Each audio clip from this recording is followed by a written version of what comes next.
Béat Hashem, nous sommes Parashat Balak. Alors on va voir une petite leçon de la Parasha. Tout d'abord, on va commencer par un enseignement du roi Salomon.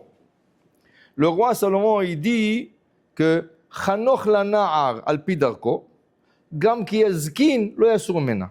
Un enfant, il faut l'éduquer selon sa nature. Comme ça, il grandit selon sa nature. Et Bezrat Hashem, quand il va devenir grand, il va garder ces enseignements que tu lui as enseignés. Par exemple, tu prends un enfant qui ne peut pas avoir du sang et tu l'obliges d'aller dans une école médicale. Non, je veux que tu sois un docteur, je veux un professeur. Mais le gars, il va avoir un peu de sang, il va s'évanouir. Alors, qu'est-ce que tu lui forces de faire? Une chose que lui n'est pas capable de faire. Alpi Darko, est-ce que c'est ça ce qu'il est capable de prendre ou son potentiel? Alors, jamais ne force un enfant d'être un docteur, un avocat ou ce que tu veux toi. Laisse-lui choisir, mais il faut que tu le guides. Il faut que tu le guides. Alors, il dit, je te remets quelque chose d'autre. Gambe ma'alalav itnaker na'ar. Tu sais, tu vois selon sa conduite. Qu'est-ce qu'il fait cet enfant? Il y a un enfant, il a 3 ans. Mais tu vois que dans le GAN, dans la garderie, tu vois, c'est un leader. Il prend tout le monde. Allez, on y va. Hein? Tu vois, c'est un leader. De nature, déjà, à 3 ans, tu peux voir sa nature. C'est un leader. Un autre, tu le vois, toujours pleurnicheur. Il m'a pris, il m'a fait. Alors celui-là, qu'est-ce qu'il va devenir dans la vie? Un pleurnicheur. Tu comprends? Alors n'essaie pas que celui-là devienne le Rosh Hamemshala, le Premier ministre. Il n'est pas capable, c'est un pleurnicheur. Tu comprends? Alors déjà, avec les actions des enfants, on sait déjà comment leur diriger. Et quand je vois un potentiel, je développe ce potentiel dans l'enfant. Okay? Combien de gens sont partis jusqu'à l'université? Et après des études de 10 ans et de 15 ans et de 20 ans, ils ont terminé à faire le taxi. Et va à New York. Les 3/4 de taxi drivers, les chauffeurs de taxi, c'est des gens qui ont des PhD. Ils sont des diplômes de docteur. Mais il n'était pas capable, le gars. Il a suivi, mais il a tout lâché. Pourquoi je vous dis ça? Dans la paracha, nous avons un exemple vivant. Qu'est-ce que c'est un homme? Un homme qui a un potentiel, qui n'a jamais exploité son potentiel. C'est lui-même qui s'est détruit. Ça veut dire que ce n'est pas seulement le parent qui doit pousser l'enfant. L'enfant, il doit voir son potentiel pour se pousser lui-même vers son potentiel. Mais des fois, il y a des gens qui s'enterrent eux-mêmes. Okay? Il a le potentiel, mais il ne l'utilise pas, il ne le suit pas. Je vais vous donner un exemple. L'exemple parfait, c'est Bil'am. Le camp d'Israël, que Moshe Od. Navi ou mabit et emunato. Il n'y aura jamais un prophète comme Moshe Rabbeinu. Le camp d'Israël, le camp velo yakum, comme Moshe Rabbeinu. Un prophète qui parlait à Dieu quand il voulait, directement, ouvertement. Okay? N'importe quel sujet. Jamais il y aura. Et tu avais des grands prophètes. On avait Yehezkel Hanavi. Tu sais qu'est-ce que c'est Yehezkel Hanavi? Yehezkel Hanavi, il a vu le char céleste, Maaseh Merkava. Qui c'est qui peut voir des choses comme ça? Il n'y a pas un autre prophète comme Yehezkel Hanavi. Mais c'est sûr que mon cher Rabbeinu est plus que ça. Il est plus que ça. Okay? Il y avait d'autres prophètes, Ishayahu, Irmiyahu. On avait des grands prophètes. Mais le camp d'Israël que Moshe Od. Quand il vient, il dit, je ne veux pas qu'un jour, le Goïm, les nations du monde, ils vont venir chez moi, ils vont me dire, mais c'est normal, tu leur as donné Moshe Rabbeinu au peuple d'Israël, comment tu ne veux pas qu'ils suivent la Torah, qu'ils étudient la Torah, qu'ils font des mitzvot? Si nous, on aurait eu un Moshe Rabbeinu, nous aussi on serait gentils, bien, et tout ce que tu veux. Okay? Alors ce n'est pas notre faute. Pour arrêter ça, pour cette plainte, qu'est-ce qu'il fait à Kajourou? Il leur donne au Goïm un prophète qui a le même pouvoir que Moshe Rabbeinu. Le même. Pas moins, pas plus, mais le même. Le kam navi be'Israël que Moshe Od, aval be'umot ha'olam kam. Dit la Gemara, dans la nation du monde, il y avait un qu'il avait le même pouvoir. Qui c'est? Bil'am Arasha. Il avait le pouvoir de parler à Dieu, discuter avec Dieu, même argumenter avec Dieu. Dans la paracha, il argumente avec Dieu. Il argumente avec un malach. Qui c'est qui est pire qu'argumenter avec un malach? Lui, il va argumenter avec un ange. Okay? Ça veut dire qu'il a des potentiels énormes. Donc, mais qu'est-ce qui arrive dans la paracha? On revient un peu au début de la paracha. On va voir qu'est-ce qui lui est arrivé. Ce qui arrive, voilà, Israël est en train de faire son grand détour de chemin vers Israël. Au lieu de passer directement d'Égypte, qui est dans le sud, en ligne directe en Israël, pour entrer à Beersheba, Elat, Beersheba et tout ça, là-bas, il leur attend le Amalek. Le Pelishtim les attend. Velo nacham Elohim deretz Pelishtim kikarovu. Ils vont voir une guerre, ils vont retourner. Qu'est-ce qu'il fait Hachem? Il leur détourne un peu vers l'est. Alors, sud-est. Sud-est, ils veulent rentrer encore en ligne directe. Qui c'est qui rencontre Esav? Lota avorbi, la semaine dernière, il dit Lota avorbi, qui peine bacherev et tzelikratecha. Si vous passez par ici, je sors mes épées et je vais vous faire la guerre. Et Hachem dit continuez. Ne commencez pas avec lui, ce n'est pas le moment. Quand Mashiach va venir, je vais m'occuper de ce Esav. Alors ils font tout un détour et ils montent jusqu'au Jourdain. Tout l'est, ils montent tout l'est. Et là, ils sont devant le pays de Moab.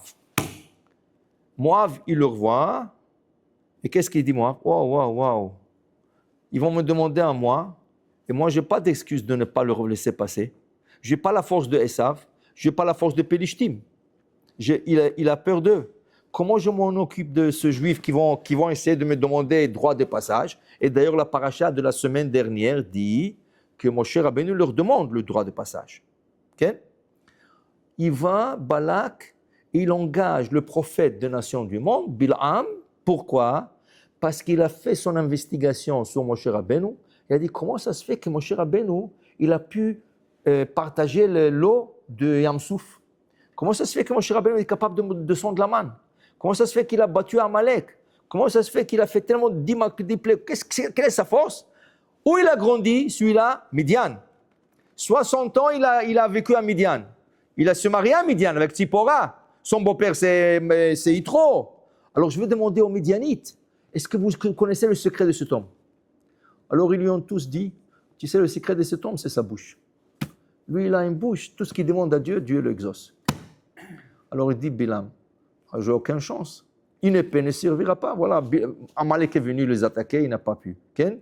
Et Paro, il a perdu. Il n'y a pas de chance avec une épée, avec des armes. Il faut que j'engage quelqu'un que sa force, c'est sa bouche. Okay? En hébreu, on dit Lo bekoach, bemoach. Ici, Lo bekoach, bapé. Alors il dit, mais qui c'est dans le monde comme ça? Voilà, il y a un seul au monde. Qui c'est qui est le seul? Bil'am. Vaishlach malachim el Bilam ben Beor. Il envoie des messagers à Bilam ben Beor, Petor Asher ala Nahar, Eretz bnei Amo, ça veut dire c'est au fond de son pays, Likro lo les morts, il n'est am yatzam Mitzrayim, vous yeshev mimoli, voilà le peuple qui est sorti d'Égypte, il est juste en face de moi, j'ai peur d'eux, viens m'occuper avec ce genre, viens t'occuper avec ça, Vachabed achabedcha meod. Moi je te garantis, je te payerai, je te donnerai des honneurs, Ken. Il a fait. Alors, il envoie des messagers. Qu'est-ce qu'il dit Bilam? Ah, moi je ne peux pas venir avec vous. D'abord, il faut que je demande la permission de Dieu. Parce qu'il reconnaît que sa force, sa bouche, c'est d'Hachem. Okay? Alors il dit, je vais demander à Dieu. Il dit, Mia Anashim, Dieu lui dit, Mia Anashim Aele, qui c'est ce gens-là? Oh, vous savez, Dieu, je suis tellement important aux yeux du Goïm. Bilak ben Beor shalach elai. Balak ben Tzipor shalach elai. Okay? Alors, im likro lecha ba'u anashim, ils sont venus t'appeler, lo tilech imahem, lo taor et ha'am. Quelle est sa force, ce Bil'am? Moshe Rabbeinu, sa force, c'est donner Mishéberach. Mishéberach avotena kedushim torim, ou yivech et haisha kvoda v'tzuna, et haisha kavoda, et hazeh. Sa force, c'est de donner des brachot. Moshe Rabbeinu n'a jamais maudit. Vous savez, Baba Sali, quand il avait 3 ans, son père, Rabbi Masoud, il lui a dit, fais attention. Fais attention, qu'est-ce que tu dis? Parce que toi, ta force, c'est ta bouche. Il a dit ça à Baba Sali quand il avait 3 ans. Il a dit, ta force, c'est ta bouche. Fais attention de ne pas maudire quelqu'un. Au contraire, bénis les gens. Sois gentil avec les gens, parce que Hachem écoute tout ce que tu vas sortir de ta bouche, toi. Et Baba Sali, voilà, qu'est-ce qui est devenu de lui? Tout ce qu'il disait, Ken, Bilam, qu'est-ce qu'il fait? Il a la force de la bouche, mais le contraire. Au lieu de bénir des gens, il maudit. Voilà que Rachid nous relate la semaine dernière que Moab et Midian ont la guerre.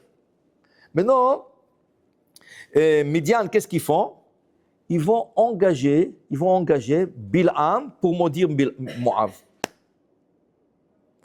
Et Moab a perdu. Quand il vient Balak, il lui dit, Yada'ati, tu sais, moi je suis de Moab. Yada'ati. Et ta chair tevarech mevorach. Et ta chair ta'or yu'ar. Moi je connais ta force. Moi je sais que quand tu veux bénir quelqu'un, il sera béni. Mais quand tu veux maudire quelqu'un, le pauvre, il est maudit. Alors je te demande maintenant de venir et maudire ce peuple qui s'engage d'ici, qui dégage. Je ne vais pas leur avoir dans mon pays, je ne vais pas qu'ils rentrent chez moi au pays, qui dégage. Bien sûr, mais j'ai besoin de la permission de Dieu. Alors il demande à Hachem, l'otelechemaim. Deuxième soir, il essaie encore. Pourquoi il n'a pas laissé passer? Comment? Imagine-toi 3 millions de personnes qui passent dans ton pays. Regarde qu'est-ce qui arrive ici quand il y a une exposition d'art. Okay? Toute la ville est bloquée. C'est ça? Alors, ils ne veulent pas qu'ils passent dans... Et en plus de ça, ils ne sont pas sûrs. Est-ce qu'ils vont lui faire la guerre? C'est rien que... Ils ne sont pas sûrs. Alors, ils ne veulent pas prendre une chance. Mais Balak ne veut pas maudire les Juifs. Rien qu'il lui dit, tu leur maudis d'une manière qu'ils font un détour, qu'ils ne rentrent pas chez moi. Mais Bilam, il a tellement haï les Juifs. Ken, il a dit, il veut leur anéantir par sa malédiction. Il n'était pas juif, Bilam? Pas du tout, un goy. Il représente le goïm. Ken, il a fait. Deuxième soir, il essaie encore. Hachem lui dit, non. Troisième fois, Hachem lui dit, écoute, Tov, je vois que tu insistes. Vas-y avec eux, mais l'autochal, tu ne pourras rien dire.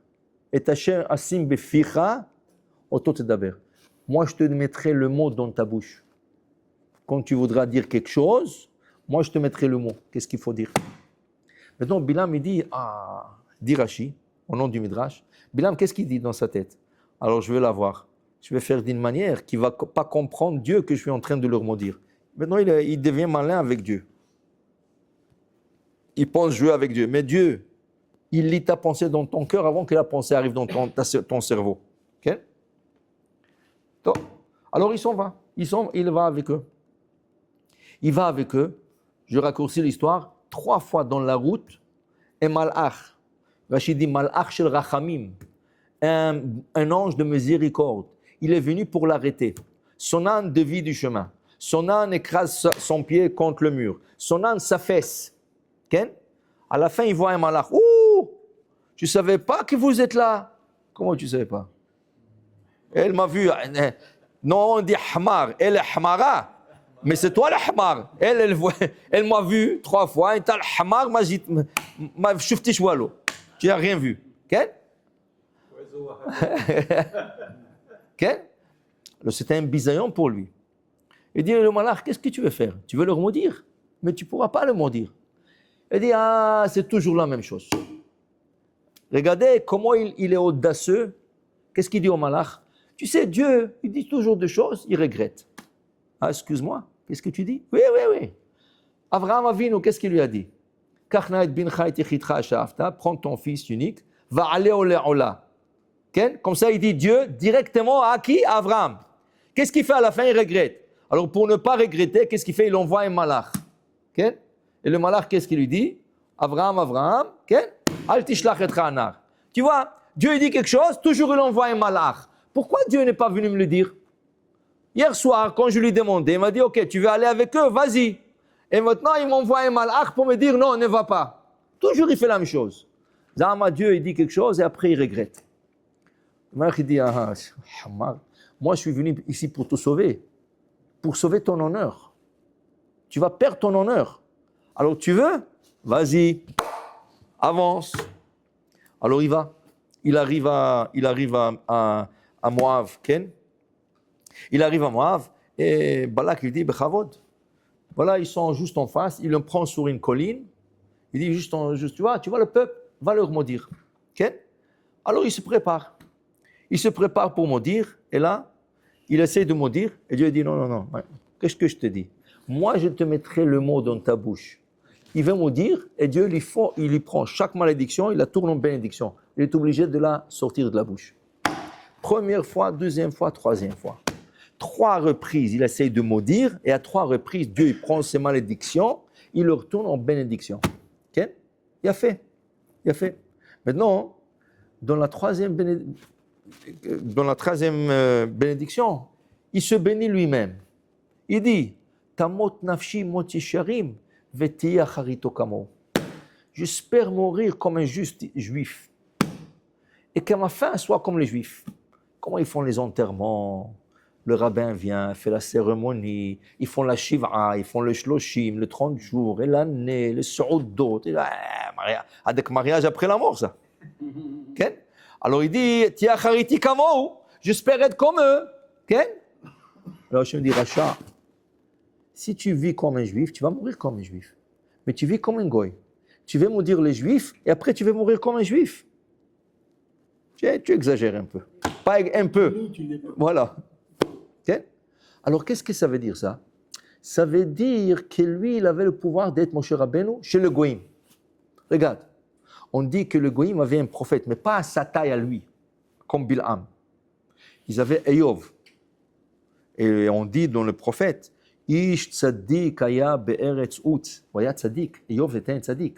Au point que, Moshe Rabbeinu, il dit aux Meraglim, aux explorateurs, aux espions, il leur dit, allez-y voir s'il y a un arbre en Israël. Qu'est-ce que c'est un arbre? Rachid dit, un tzaddik qui leur protège, car si Eyov, il existe encore, son mérite ne vous le laissera pas rentrer en Israël.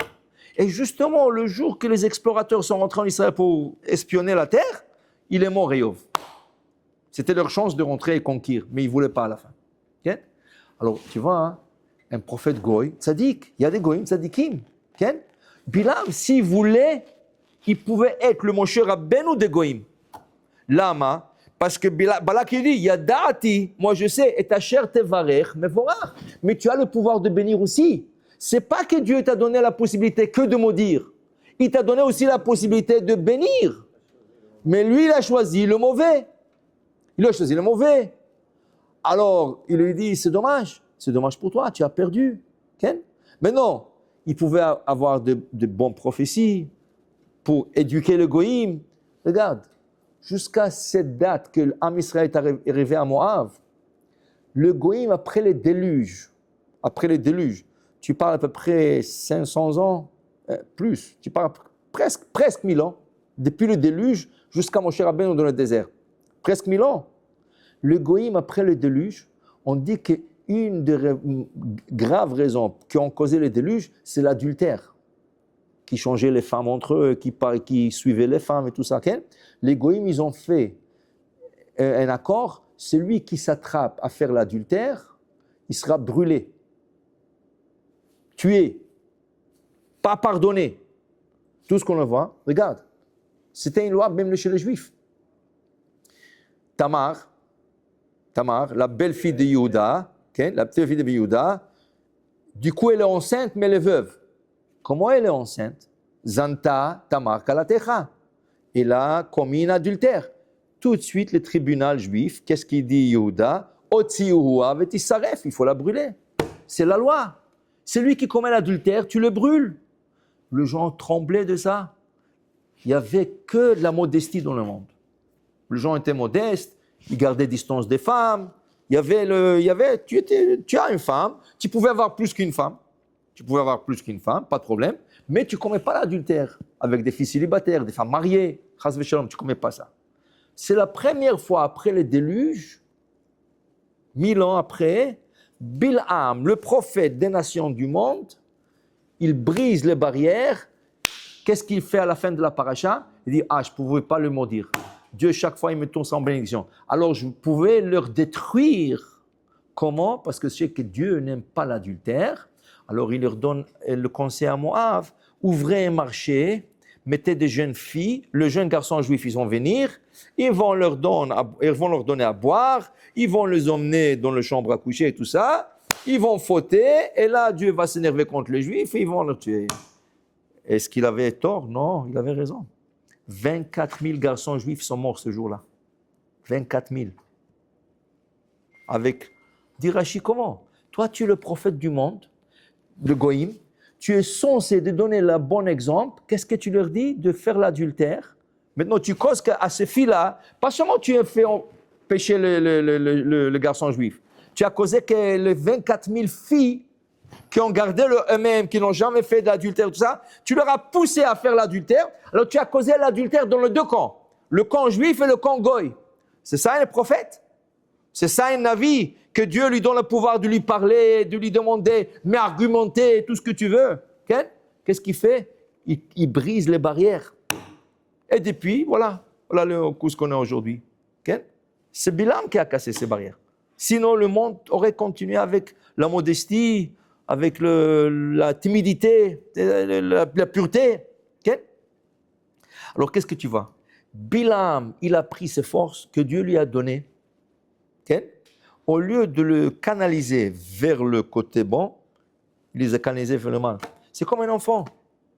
Un enfant, tu vois qu'il a Alors, un enfant, par exemple, la Gemara dit, celui qui naît dans un mazal, que c'est Jupiter, ou Mars, que tout est rouge. Lui, dans sa tête, dans son cerveau, il suit la rougeur. Qu'est-ce que c'est la rougeur? Il peut être un mohel, il fait faire la brit mila, il voit du sang. Il peut être un docteur, il voit du sang. Un chirurgien. Hein? Il peut être un tueur. Okay? Ou il peut être un shochet, il voit du sang. Ou il peut être un tueur. Maintenant, c'est ça qu'on appelle le libre arbitre. Mais le potentiel est là. Ça veut dire que chaque signe... Non, pas chez toi, c'est lui qui est né dans ce mazal. Le mazal est tracé par un pouvoir élion. Non, le mazal, c'est à votre naissance. Dans votre naissance, vous ramassez un mazal. Ce mazal, il peut être de deux côtés. De la kedusha, de la bonté, de la sainteté, il peut être de l'impureté. Celui qui est leader, il peut être un rosh yeshiva, il peut être un rabbin dans une communauté, il peut être un maguid shiur, ou il peut être la tête de brigand. Il peut être la tête de la mafia. Okay?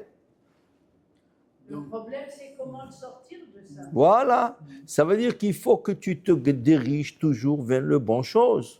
Ne te laisse pas t'emporter. Donc, si je comprends, chaque signe de Zodiaque. de l'horoscope Oui, donne une orientation. exactement. vers la Ce n'est pas le signe des zodiaques, non. Aussi, si tu veux, mais c'est plutôt, il y a 7 planètes. Il y a le Soleil, la Lune, Mars, Jupiter, Neptune, tous ceux-là, ils affectent directement la Terre, la personne. Okay? Alors, si tu es né au moment que Mars est en domination, tu es un coureur de... Si tu es né en Jupiter, Abraham Avinu est né dans le mazal de Jupiter. Quand Jupiter était en domination. Jupiter est une planète froide. Ça arrive à moins 200, quelque chose comme ça. La température là-bas. Ça veut dire que c'est une personne qui est froide à l'intérieur, ne peut pas avoir des enfants. Pour avoir des enfants, ça prend de la chaleur. Un poulet, okay? Un canard. Vous savez que l'animal qui a le plus de chaleur dans son cœur, c'est le canard. 45 degrés. Un homme, c'est 37. Un poulet, 39, 40. Canard, 45. Okay? C'est d'ailleurs de là-bas que Rabbi Shlomo Zalman Or Bar Zatzal apprend. Quand on dit Yad Soled et Bo, le Shabbat, il faut faire attention avec quelque chose qui ne soit pas Yad Soled et Bo, pas trop chaud, qu'on ne peut pas garder le doigt peut-être. Alors, il te dit, c'est quoi le début, le minimum de Yad Soled Bo? 45 degrés. D'où on apprend ça? Du canard. Okay? Lama, regardez. La Gemara pose une question dans Cholin Daf Zayin. Si tu égorges un poulet, si le sang du poulet est chaud, 39 degrés, pourquoi le couteau ne devient pas assourd? Le sang, c'est assourd de manger. Donc, s'il est chaud, il touche le couteau, il doit interdire le couteau, c'est taref. Dit la Gemara, parce qu'il y a quelque chose qui est plus chaud que ça, c'est le canard. Et aussi le lait de la vache, quand il sort, c'est 44 degrés. Okay? Quand tu dépasses 44 degrés, 45 degrés, c'est là que ça commence à devenir chaud. Donc le sang du poulet, le canard même, c'est à la limite de Yad Soledebo. Le Yad Soledebo commence à 45 et plus. Alors Abraham est né dans un mazal. Quand Jupiter était en domination, lui et Sarah, leur corps était froid de nature, ils ne pouvaient pas avoir des enfants. Parce que le poulet, pour avoir des enfants, ils ont besoin de chaleur. D'ailleurs, comment la femme évoque l'ovulation? Par la chaleur. Par la chaleur du corps qui monte. Alors, il y a des thermomètres, elle se vérifie, et elle voit, voilà, elle est 38, 39 degrés. Alors, elle n'a pas de fièvre. C'est le corps qui chauffe, et là, elle ovule. Tu comprends? Alors, c'est sûr, on est affecté par le mazalot, mais Rabbi Yochanan dit, en mazal Israël. Am Israël surmonte son mazal. Pour préciser, c'est pas qu'on est... Au-delà. Ça veut dire, au moment où on est né, on a une certaine influence de la planète. Exact. Qui forme notre caractère. Exact. Mais ça ne veut pas dire qu'on va rester... Exactement. Alors voilà. Dis... Tout dépend du tempérament de la personne. Non, il dit, est-ce que tu peux changer ton mazal? Oui, tu peux. Il y a des rabbins, tu leur donnes la date, le jour et l'heure, le jour de la semaine et l'heure, ils te disent exactement avec quel caractère tu es né. Mais ce n'est pas obligé que tu sois comme ça. Ouais, mais Tu peux changer, exact. Dis-le Rav Yehuda Hassid.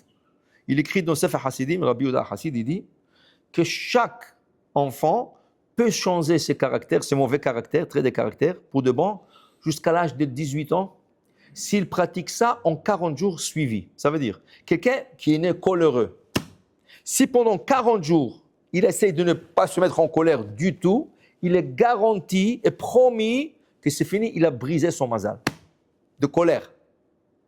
Si quelqu'un est avare, si quelqu'un est pervers, 40 jours jusqu'à l'âge de 18 ans. Après 18 ans, il est possible de le faire, mais ça prend beaucoup plus de temps.